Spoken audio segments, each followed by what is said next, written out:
Welcome to Friendeavor, the podcast, the weekly podcast where we explore the highs and lows of friendship with your hosts, Danielle and Kayla. As we journey through life, our friendships often evolve and change, ebb and flow, and sometimes even come to an end. Danielle and I are lifelong advocates for the power of friendship, and we are here to guide all of us through the many challenges and joys that come with building and maintaining strong, meaningful connections with those around us. Join us each week as we deep dive into the intricacies of friendship, from navigating conflicts to fostering new relationships and everything in between.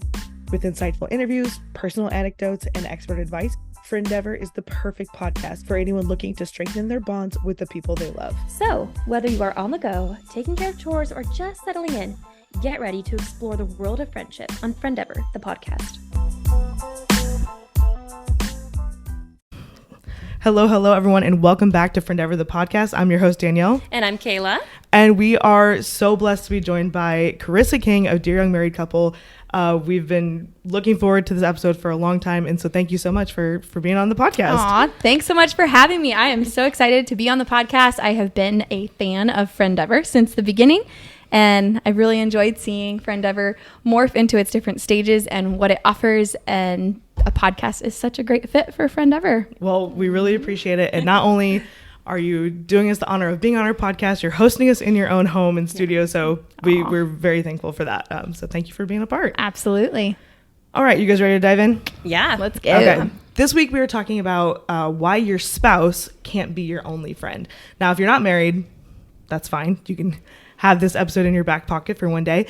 I myself am not married, but Kayla and Karissa, of course, both are. Yeah. And so we're diving into that topic and trying to get to why more relationships matter than just your primary one. Right. Wow. And I think this is such an important topic because a lot of people go into marriage struggling to find that balance. And I personally struggled to find that balance until just recently. So I'm really excited, and this is the perfect person to discuss this topic with. Oh, yeah. We got an expert right here. So. Aw, thanks, guys. I'm excited to talk about it, not just from like a clinical perspective, but also a personal perspective. Yeah.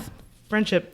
We should all have it. Yes. Number one, let's just dive into our question of it. What is your personal definition of friendship? And like in terms of emotional support and companionship and That's all a the good like. question. By the way, I haven't seen any of these questions. So Real this is and raw, not people. prepared. But I would say off the top of my head, the first thing that comes to mind is philia, which is the Greek word for the friendship kind of love. So it's a fondness. It's very much a brotherly kind of love. And it's giving and receiving. It's reciprocal. We actually have an episode coming up about that, the reciprocity of Yes. friendship. Ah, So okay. be on the lookout for that one. There you go. We dive into that a little bit more. Nice. Philia, city of brotherly love. Yeah. Philadelphia, we got that kind of rooted all together, right? Exactly. That's where we're getting that from. Yep.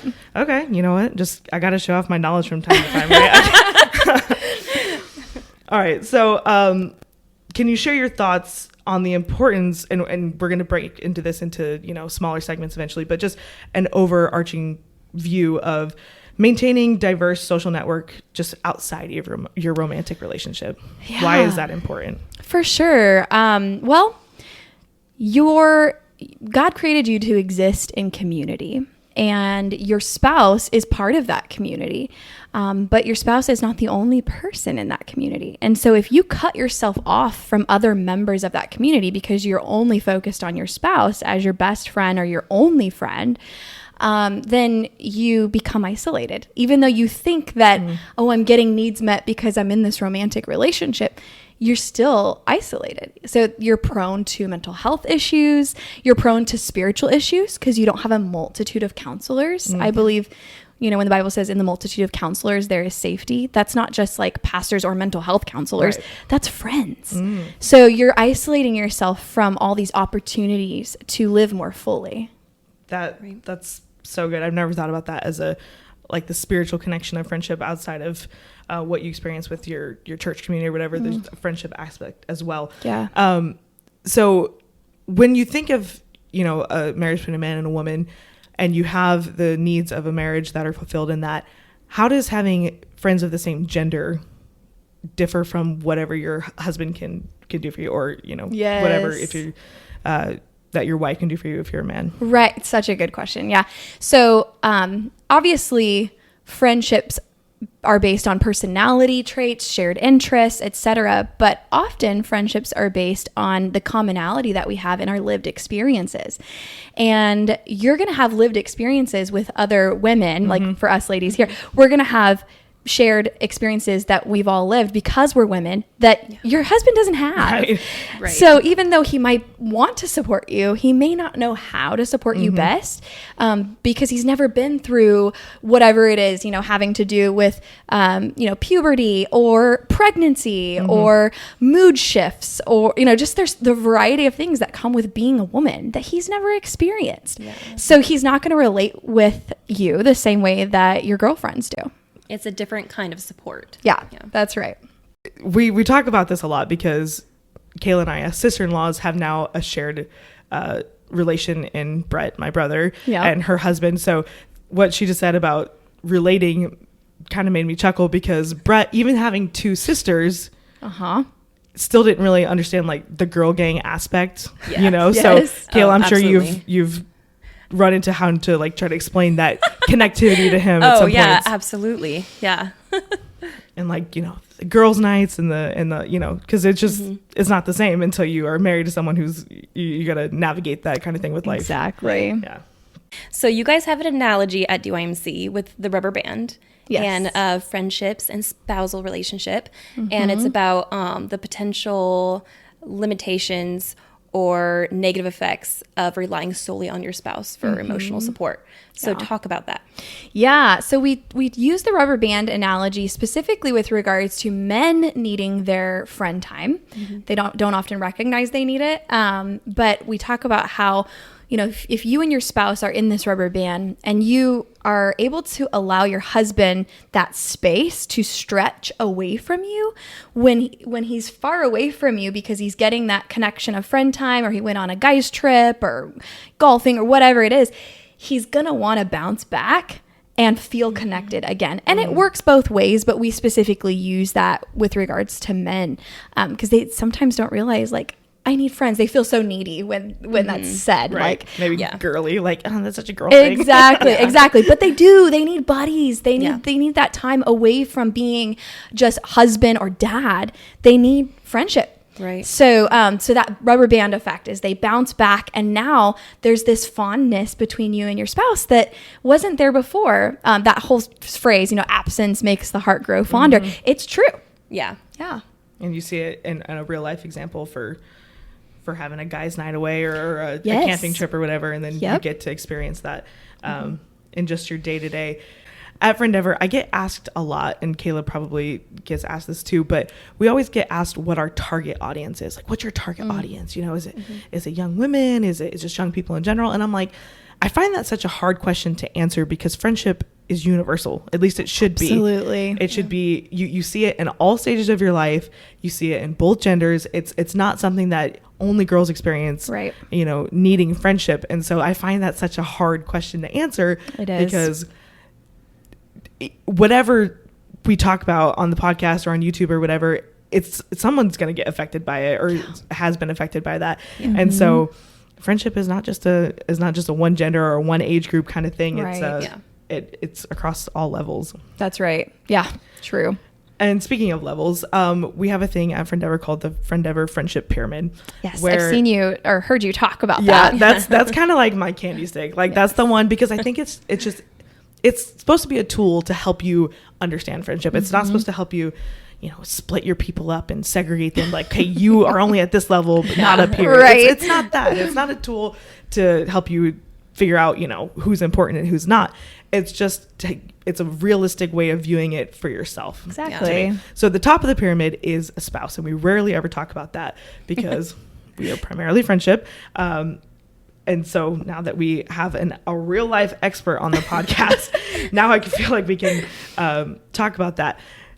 How might having a variety of friends at different levels contribute to an individual's personal growth that will help that top tier, the spouse? So like if different levels, so we have our acquaintances, our friends, our good friends, and our best friends, how can growth at each level contribute to learning how to be a good wife or a husband? Yeah, I love that.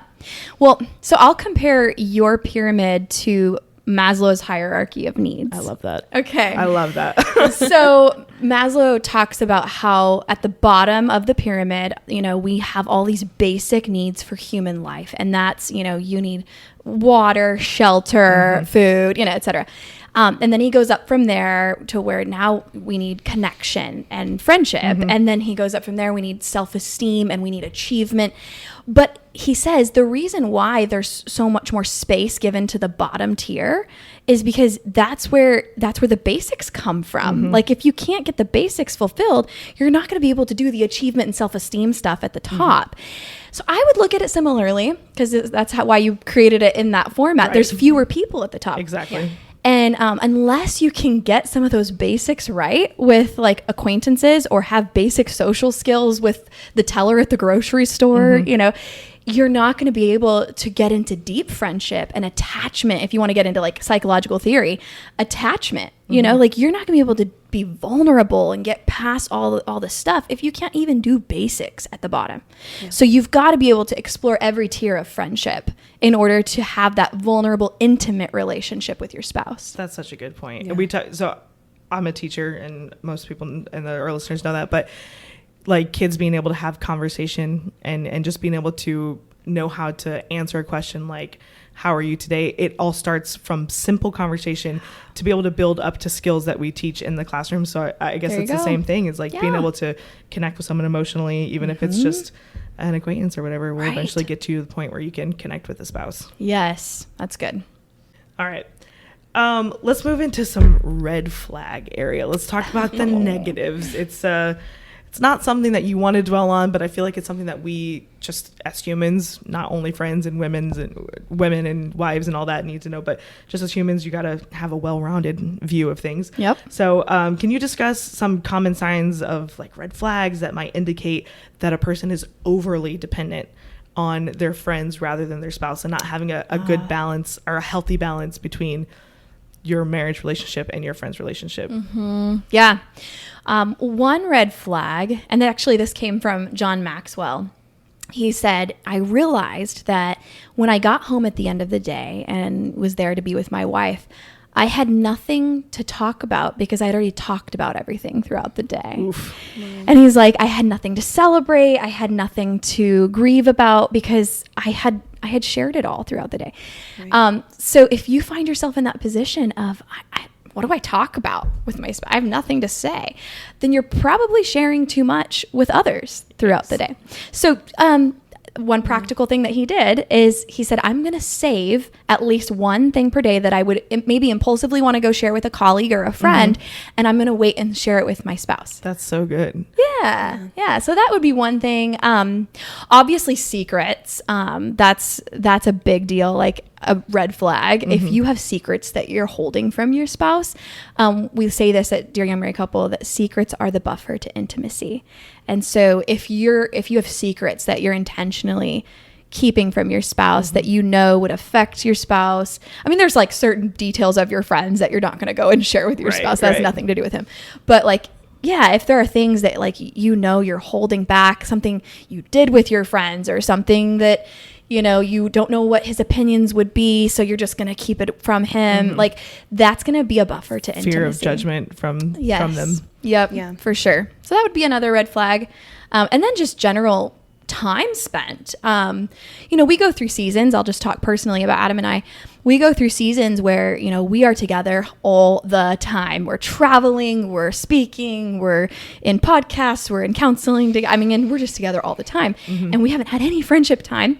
But then that kind of gets balanced out. I'll just use this week, for example. We just got back from Japan and we've been with our kids and together 24/7. And now, so today I'm with you guys and he's with the kids. And then tomorrow I'm going to a conference that's solo with some friends, like without Adam. And then next week he's going to Mexico for 3 days without me. And he's going to be with some guy friends. And it's going to feel like a lot of time apart in 1 week and a half.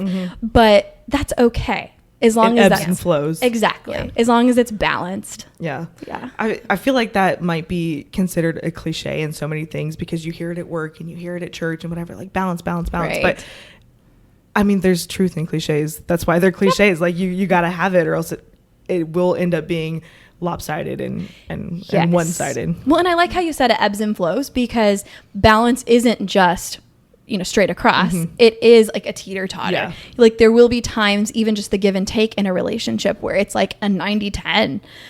Or like we've been saying this lately, like, what's your patience level right now? And I'll be like, I'm at a 3. Can you handle what I'm about to say? Yes. Or you handle the kids, because I'm at a 3, you're at an 8, so sorry.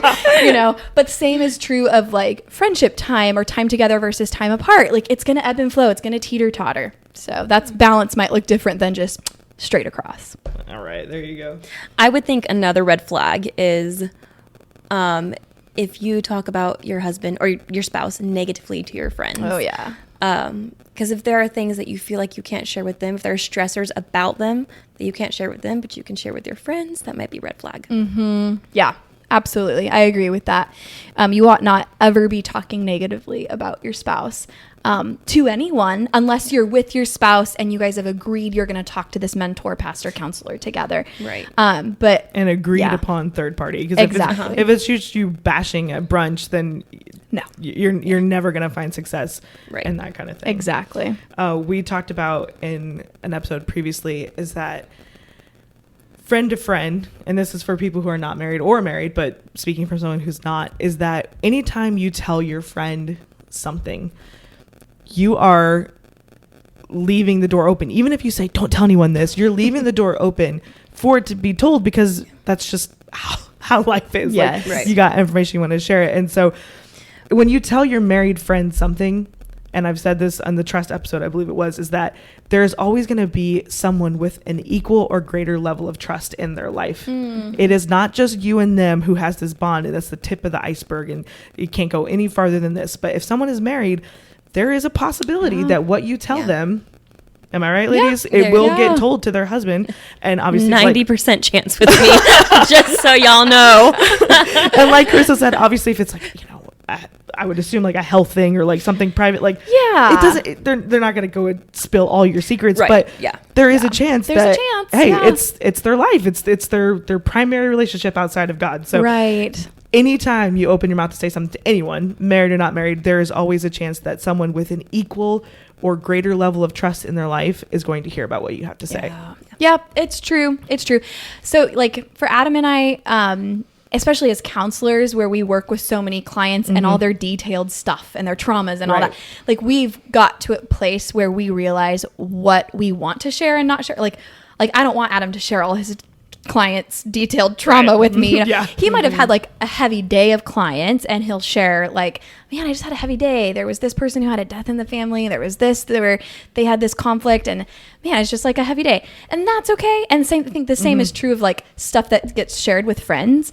But like in general, we've learned that we don't want to know all the details about each other's friends or clients, Yeah, Exactly. Then you're just taking whatever negativity that you have in your life and dumping it on someone else. Yes. It could help alleviate, that summary. To help pass it off to someone else, but primarily you just got to keep that in mind. Yeah, exactly. Yeah. But I like your point that there's a chance that they will tell their spouse or that other trusted friend. So you have that risk anytime you're sharing something.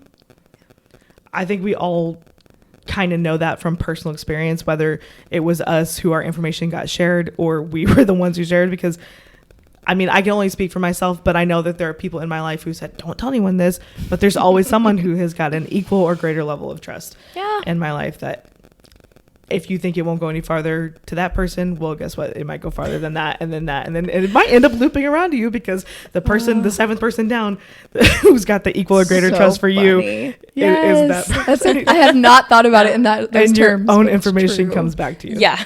So we talked about isolation a little bit, but I was hoping you can go into a little bit more detail about that. Isolating oneself from a broader social circle. If you're experiencing conflict, the isolation aspect of when you're experiencing trauma, whether it's in your marriage or with other relationships, and how that can just have long-term effects on your life. Like, what comes to mind for you when you hear that kind of thing? Well, so let's talk first about within the marriage. So we just now talked about how, you don't talk negatively to anyone about your spouse. And so if you are feeling isolated because you're having intense conflict in the marriage, and then you can't talk about it with friends, and certainly not like your family members, you don't want to like share about your spouse to your mom or your sister, because then they're going to think negatively about your spouse. Right. And they don't process and forgive as well as you do to your spouse that you love unconditionally. So with that said, it can feel very isolating. And so the crucial point here is that it is okay to seek counsel, but it does need to be agreed upon, like what we said. So you would go about that like this: babe, I'm feeling really heavy right now with all the emotional baggage that comes with the conflict we've been in, and I want to honor you and not go talk about that with my friends. And so I'm asking and feeling kind of desperate that I'm too isolated. I need to have someone to pour into us that we both respect, that we agree upon. What about so-and-so that's a mentor to us, or a counselor or a pastor or whatever? And you guys can make a list, brainstorm a list of a few people, and then narrow it down. And you might even get a multitude of counselors. You might get a couple people's input. Right. But you don't need to feel, that it's hopeless because now you can't talk to anybody. Okay. And when you agree with this on your spouse, are you agreeing, I mean, I guess it would be situationally based, but are you agreeing to speak to counsel one-on-one, or is this both of you going to counsel, or does it just depend on it depends on what it is? Yeah. It depends on what it is and what you decide, but typically it's great to start together so that the person isn't like siding with one of you or the other. And then it might be like where they say, hey, let's do some one-on-one sessions, because you're experiencing this specific thing, or I'm going to work with the husband on this specific thing while you heal from that. Like, just really depends on what it is. Okay. I didn't know if people could get like defensive or something if they're like, oh, my wife, I know I said she can go talk to the pastor, but now he's going to think bad of me or something like that. And it can also feel like to that spouse, like they're putting their heads together to try to fix me. Yeah, it can. That's why going together first is better. Okay. So we talked a little bit in the beginning about how friends can offer you different support than your spouse can offer you. Right. Because of shared experiences and all that. So can you talk a little bit more about how those dynamics differ? And what unique things your friends can bring to the table that your spouse can't? Sure. Like just specific examples, maybe? Yeah. Like maybe qualities, like if there's things that are just different, right? Because they're different, and they're different on the friendship pyramid too. Yeah. So obviously your spouse is most important because it's a biblical relationship and all that kind of stuff. But covenant relationship. Yeah. So like what support and qualities and kind of things, just how do they differ? Yeah. Well, like some things that come to mind are just like what you find funny. Like your spouse probably won't find the same things funny as you find with your friends. I mean, I remember staying up till the middle of the night, like probably early morning with friends just in the last couple of years, like laughing incessantly about these dumb videos, like, and just like delirious, and Adam might like, I think I showed him one of the videos or something, and he was like, he's like, this is what did it for you. Exactly. Right. But like being able to laugh over that hysterically with friends is medicine to my soul, like, so that's just one example I would say of like the laughter, what you find to be funny versus what your spouse finds to be funny. The kinds of vacations that you enjoy going on with your friends, that's gonna be different than the spouse vacations you go on. And that's something I will say you are really good at. You have 2 kids and a husband, and you run a whole business that's like booming. So I will say you're really good at going on trips with your friends, and I need to get better about that. We try to at least once a year we plan a big trip with my girlfriends, and he plans a big trip with his guy friends. And it's crucial. Like we make sure it's on the calendar. And then we have little trips here and there where it's like a little like one night road trip, or, we have our friends miss that's overnight at someone's house, so we do get with friends. We have Catan nights, that's another thing. Like the games that you play. game has taken your friend group by storm. It has. That has absolutely overcome you guys. But and it doesn't have to take away from your family life. Like for instance, our Catan nights are often at 8:15 p.m. on a weeknight. And it's like, okay, we're going to lose a couple hours of sleep, but the kids have gone to bed. Adam's enjoying some alone time, reading a book or researching something nerdy. And I'm able to either host my friends or go to a friend's house and play Catan. And we don't do it all the time. We do it probably realistically once every 2 to 3 months. And it's a blast. Like we stay up till probably 11:30 or so. Whenever I start falling asleep, I'm usually the first one. She is notoriously the yes. first one. But like that's another example. Like Adam hates Catan. And so these are practical things that friends can bring to you that your spouse probably won't, in the same way at least. And for people who married someone who they didn't grow up with, there's probably, and you can correct me if I'm wrong, but there's probably an element of a you had to be there kind of thing for their past, right? So like if you grew up with people and you constantly laugh or reference this certain part, you know, of your life, this certain season, if you were teenagers or whatever, and your spouse is not into that, it's like, you had to be there. You weren't there, bub. You came later in my life. No, that's really true. Like, and even another example of that outside the spousal relationship is the variety of friends that you have. So in our friend group, there's a chunk of our friends, like more than half of our group, that has worked at the school or the church. And so they have lived experiences that I can't relate with, that they all laugh about. A chunk of our friends are either cousins or sisters. And so we have lived experiences that the others can't relate with. And so there's different things. Like you have to have that variety of friends, because there are certain things that get said in a friend group that you don't understand or you don't know, and you could feel left out. So you need that variety of friends. Yeah, too. we were talking about a couple weeks ago how there was there's multiple seasons, but there was one particular season of my friend group where 2 of my friends one was at UC Berkeley and one was at UC Davis, and it seemed like all of our conversations were dominated by what was happening at UC Berkeley or at UC Davis. And then there became a season where another one of my friends was really into music ministry, and I'm into music ministry, and that seemed to totally dominate our conversations then. So going back to the ebb and flow, like this is just not, like I said, not a spousal thing, but just some general advice for your friend group. Don't get hung up if you're in a season where you seem a little left out or whatever. The more effort you put into that friendship, the more time you spend together, guess what? You're creating those memories and those seasons of you had to be there for the future. Totally. And they really are just seasons. My friend group is a group of 4, and there was a time where 2 of us were wedding planning at the same time, and the other 2 were just kind of like, we were the maid of honors in those weddings. So there was that. And right now, my friend and I are both graphic designers, and so the other 2 are not. So they're just things you relate with certain things, where the others don't. Right. And it's not just going to be 2 versus 2 eventually, you know, and for us and for your friend group, 2 sets of sisters. So then you always have, you and your sister are going to have shared experience, and her sister are going to have shared experience. So totally, you don't have to lose heart if your friend group seems like, oh, everyone's partnered up except for me. It's gonna ebb and flow, and you're gonna have be developing shared experiences. This at the same time you're feeling left out. You're creating memories in that moment. Let's focus in on the game nights a little bit. Not as a specific, like just as an example, but what advice would you give to a spouse who might be dealing with issues at home by their spouse feeling threatened by the amount of time they're spending with their friends, even if it's a totally normal, healthy amount of time, but there was just some insecurities or just the threatened, like, oh, you spend so much time with them, like even if it's a normal amount of time. What advice would you give to someone to navigate that kind of journey that they're dealing with? My mind goes in 2 directions with that. One is what's a normal, healthy amount of time to one person might be different for another.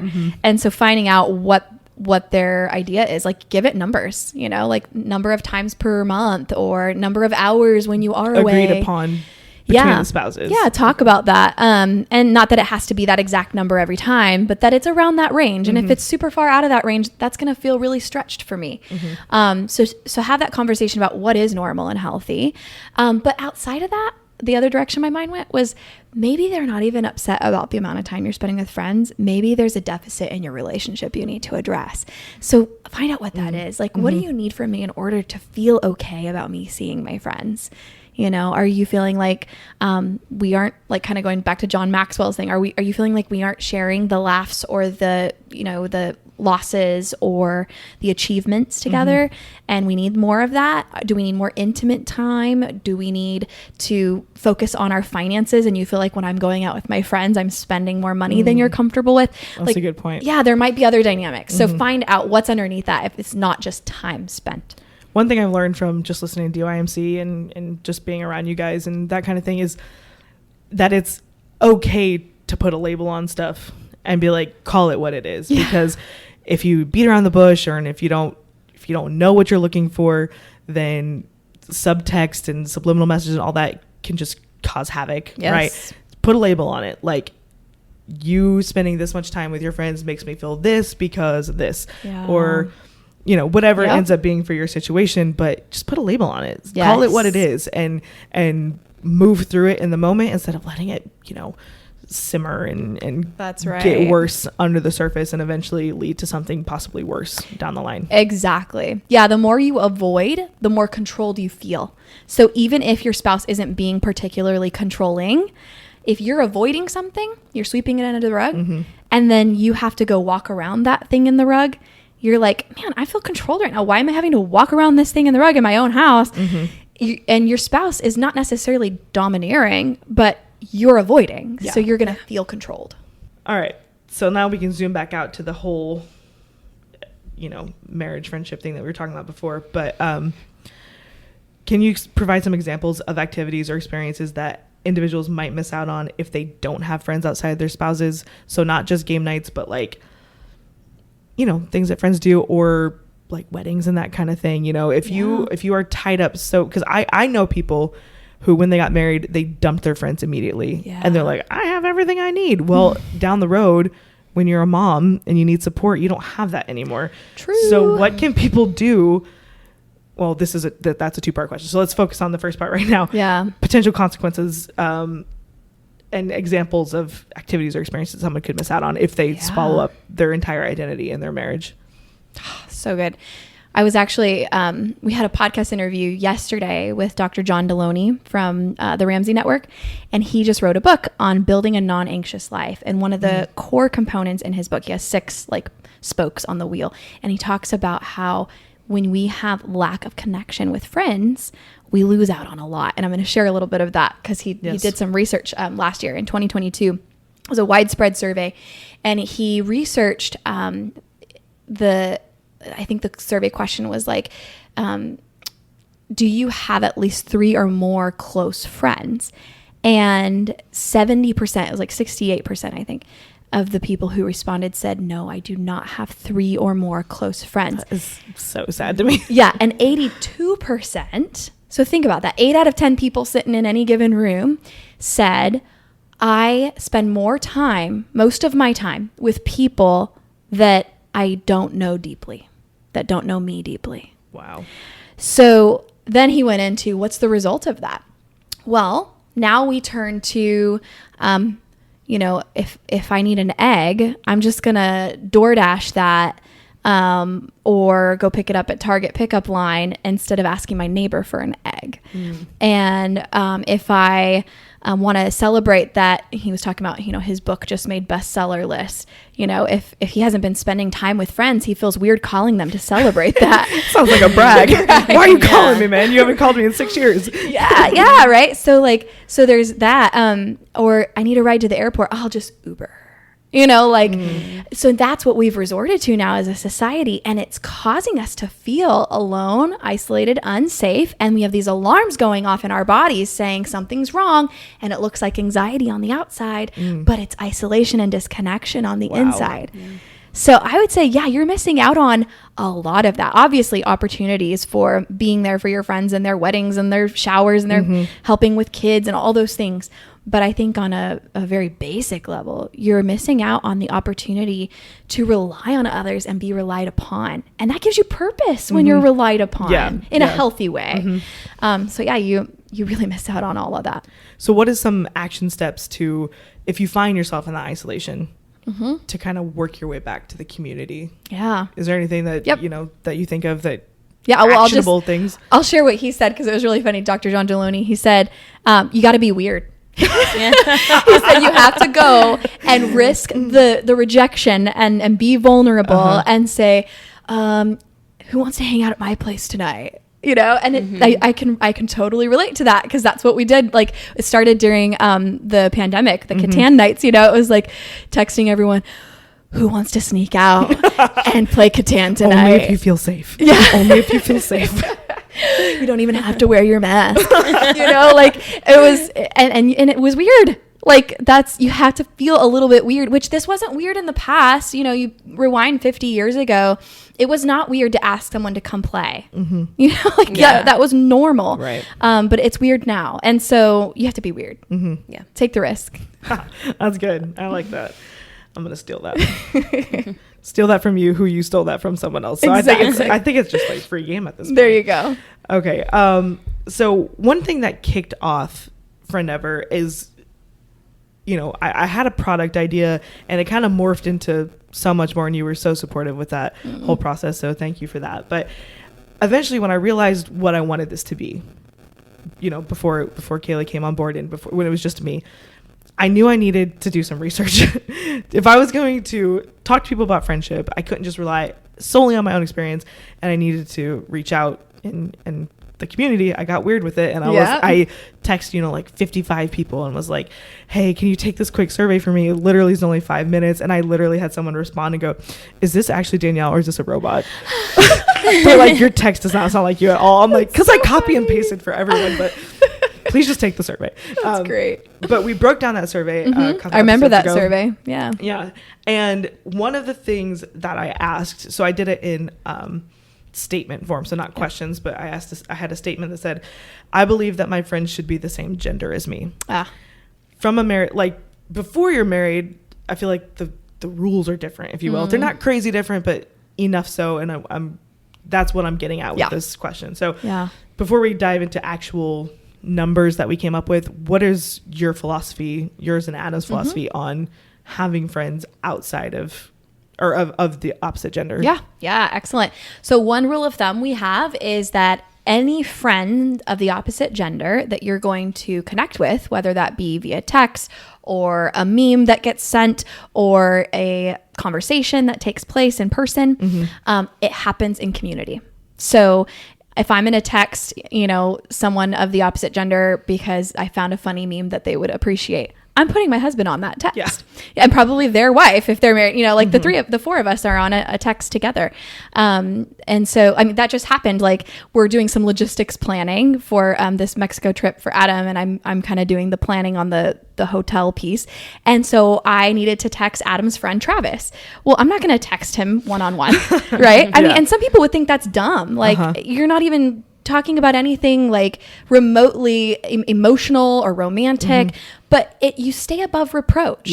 And so I put the four of us on a text and said, I wish I could come see you guys. Like, I'm going to live through Adam vicariously, you know, and so you just stay above reproach. So that's our philosophy. And we preach that to couples when they talk about this, because people fight about this. You know, they had these close friendships prior to marriage and they don't want to get rid of them. You don't have to get rid of them, but now it exists in community rather than one-on-one. Now it's not just your friend, it's our friend. That's right. It's our family friend. I think about Dr. Blash and how he knew my mom since they were teenagers, right? And they were very close friends.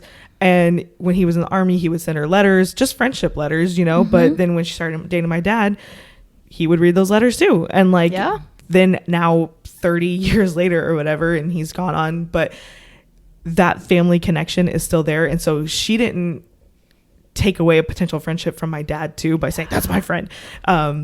He and her were friends, and then families became friends. And now a generation on, I still have connections with these people because of my mom's friendship with someone of the opposite gender. Right. But it, you know, such a good example. There was never an experience of like, oh, that was weird. And so now we have to separate and can't be friends anymore. Exactly. So, I love that example. It's so good. And not only are like the generations connected of like his kids and your mom's kids, but also your church families are all connected because of Big that time. friendship. But it was done well. It was done appropriately and above reproach. Yeah. So some of the numbers that we got in this question, I was interpreting the data, and it's not like super detailed, right? We're looking at percentages here, and we're looking at demographics, and you can only make some speculations. You can't obviously get, full data from this. Sure. But one thing that Kayla and I found interesting when we were doing this question is that when looked at the statement, I believe that my friend should be the same gender as me, 74 of respondents, so 40% roughly, said they strongly disagreed with that. Okay. So they're like, no, they don't have to be, like, I can be friends with anyone. We didn't poll just married people, but of the 5% that said they strongly agree that your friend should only be the same gender as you, we're married and we're the ages between, or we're married and are between the ages of 25 to 39. Interesting. So how do you think, just looking at those numbers, and before I get into what I thought, I just wanted to, when you hear that, what do you think? You think they're 25 to 39 and they're married. Yeah. And they strongly agree that only be friends with people of the same gender. Yeah. Okay. So my first thought is, I wonder what I responded to that, because I know I took the same survey.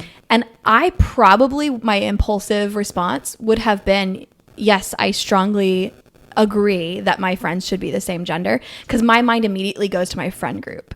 I ought not be having like intimate friendship. Right. You're not going to have a guy at the girls' sleepover. Exactly. I'm not going to go on my pod squad vacation and there's a guy there that's not married to one of us, Right.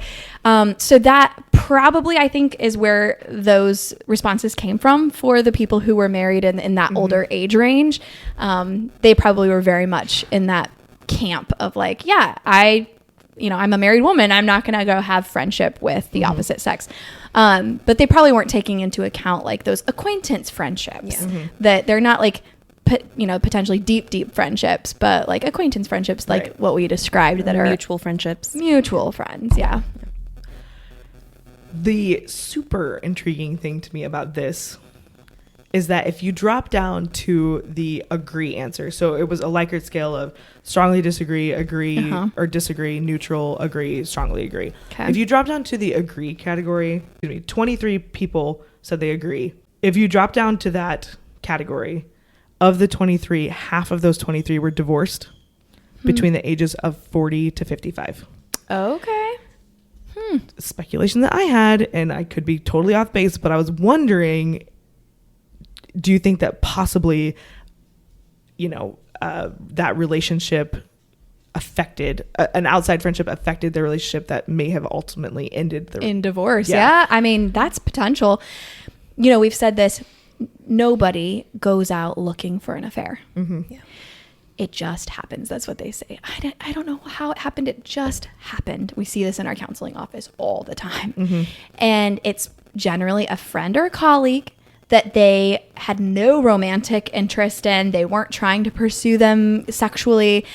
They just were friends. And they started talking more emotionally or more deeply. And the person was a really good listener.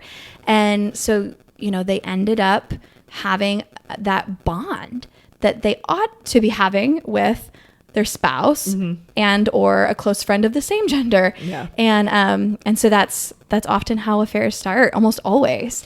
The age really intrigued me. Yeah. Because divorce between 40 and 55, you're middle age. Like, you've gotten through the primary, the main honeymoon stage of marriage, provided if you got married around your early 20s, just speculation. It just, the timing seemed weird that if you're that age and you're divorced, it just, and then you agree. So you take those three factors, you agree that they should only be friends with people of the same gender. It just made me wonder. It is interesting. I would say your speculation probably has something to do with it.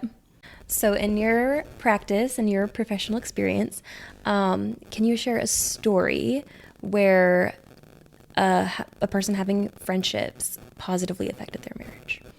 Yeah, sure. So one comes to mind, a married gal that felt very isolated from, felt very isolated in general because she had these experiences as a professional.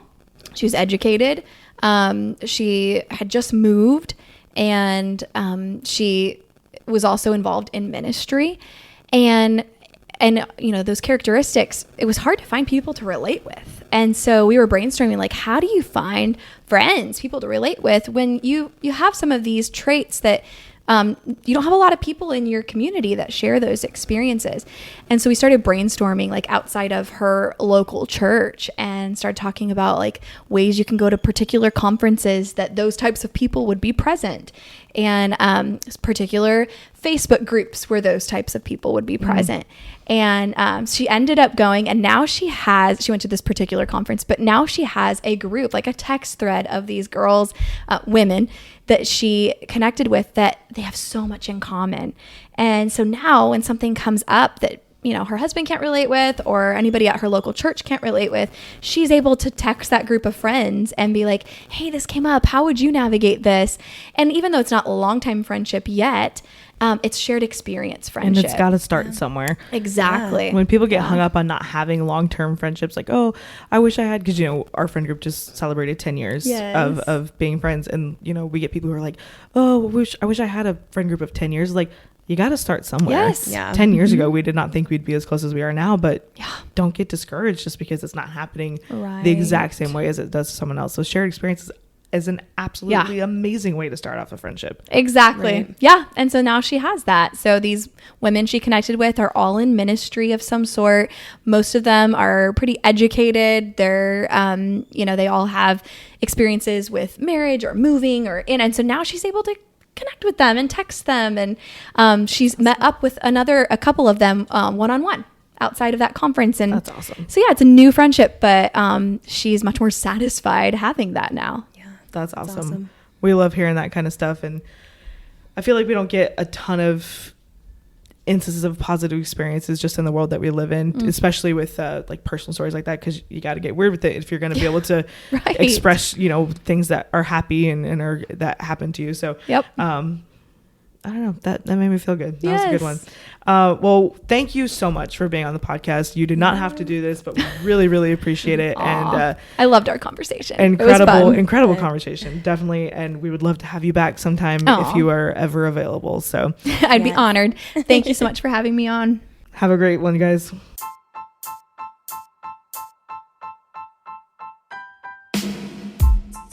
Thank you so much for listening to this week's episode of Friendeavor the podcast. Don't forget to subscribe wherever you get your podcasts. And if you enjoyed today's content, leave a review and share with a friend.